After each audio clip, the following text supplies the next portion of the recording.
George Earl Maney was an American soldier, politician, railroad executive and diplomat. He was a general in the Confederate States Army during the American Civil War under Postbellum U.S. ambassador to Colombia, Bolivia, Uruguay, and Paraguay. Early life and education. George Maney was born in Franklin, Tennessee, to Judge Thomas Maney and his wife. His father was a prominent newspaper editor and circuit judge. Young Maney attended the Nashville Seminary before graduating from the University of Nashville in 1845 at the age of 19.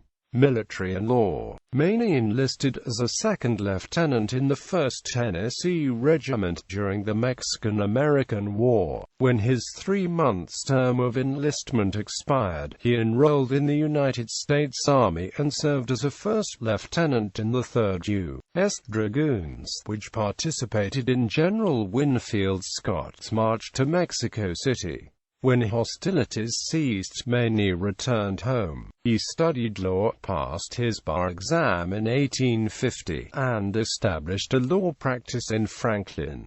It became quite successful. Maney subsequently entered politics and was elected to the Tennessee state legislature. Marriage and family. Maney married Elizabeth T. Betty Crutcher of Nashville in 1853. They raised a family of 5 children. Civil War. Following the secession of Tennessee in the beginning of the American Civil War, Maney enlisted in the Confederate Army as a captain in the 11th Tennessee Volunteer Infantry. On May 6, 1861, he was promoted to colonel of the 1st Tennessee.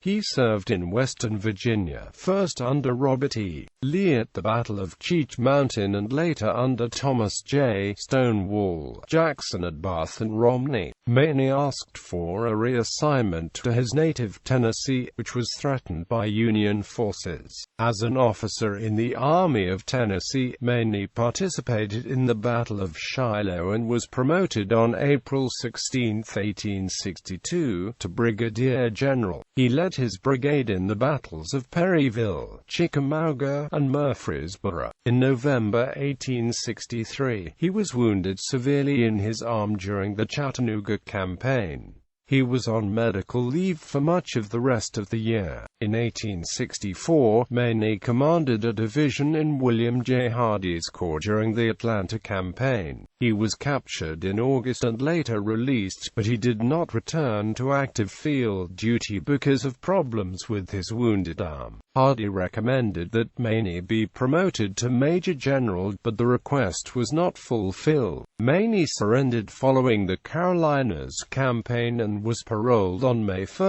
1865, at Greensboro, North Carolina.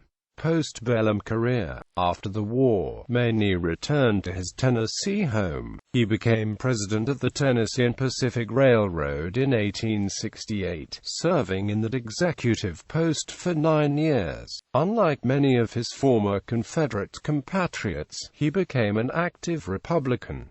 He was elected to the state senate. During the carpetbagger era, Maney held considerable influence over the governor of Tennessee, DeWitt Clinton's center. Maney helped restore the government to former Confederates once the civil rights were restored. Maney became active in a number of reconciliation efforts during Reconstruction, working to improve relations between the former enemies. In early 1876, he was a candidate for governor, but withdrew his name from the ballot. In December of that year, his daughter Frances married a former Union officer in the 15th Massachusetts. During the presidential administrations of James A. Garfield, Chester Arthur, and Benjamin Harrison, Maney was appointed as ambassador to various countries in South America.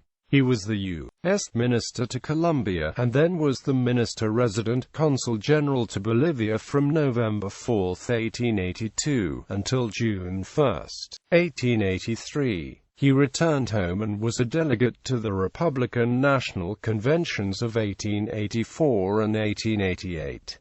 He spent 4 years as the U.S. ambassador to Uruguay and Paraguay. General George Maney died in Washington, D.C., from a cerebral hemorrhage. He is buried in Mount Olivet Cemetery in Nashville, Tennessee.